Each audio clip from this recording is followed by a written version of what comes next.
এখানে আজ আমি নিজের হাতে কষা গোশ রাঁধবো। যাই হোক, এখানে আমি কষা গোশ রান্না বসিয়ে দিয়েছি। গোশ রাঁধতে আমি খুব ভালোই পারি। এরকম মাছ, গোশ, ডিম এ তরকারি আমি খুব ভালোই রাঁধতে পারি। তো এখানে আমি রান্না করছি। এখানে অনেকটা পরিমাণে আমরা রান্না করছিলাম, কারণ আজকে আমাদের বিয়েবাড়ি ছিল।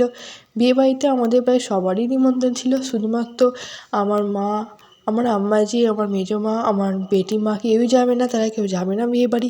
তো এখানে তাদের জন্য রান্না করছিলাম, অনেক করেই রান্না করছিলাম। এখানে আমরা বিয়েবাড়িতে এসে বিয়েবাড়ি থেকে ফিরে পড়ছিলাম, আর এখানে ফেরার পথে ভাই হারিয়ে যাচ্ছিলো বলে তাকে নিয়ে টেনে টেনে আসছিলাম। যাই হোক, এখানে কী যে একটা অবস্থা।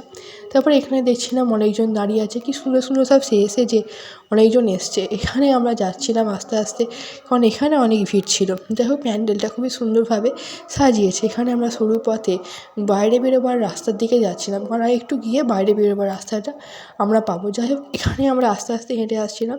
এখানে দেখলাম একটা ভাইয়া মনের সুখে আইসক্রিম খাচ্ছে। যাই হোক, তার আইসক্রিম খাওয়াকে আমরা পাত্তা না দিয়ে এখানেই আসতে লাগলাম। এখানে এসে দেখলাম অনেক সুন্দরী আপুরা বেশ গর্জাসভাবে সেজেগুজে আছে। তো এখানে আপুদের দেখছিলাম, তারপর আপুদের দেখে আমরা চলে আসছিলাম নিজের পথে। তো এখানে দেখলাম একটা ফুচকাওয়ালা বসেছে, তো আমরা ফুচকা খেয়ে আবার চলতে লাগলাম। তারপর এখানে দেখলাম একজন আপু খুব সুন্দরভাবে সেজে আছে। আপু খুব সুন্দর, এরকম সাজ সাধারণত দেখা যায় না। যাই হোক, তারপর আমরা বাড়ির পথে ফিরতে লাগলাম। আল্লাহ হাফিজ, দেখা হবে পরে কোনো ভিডিও।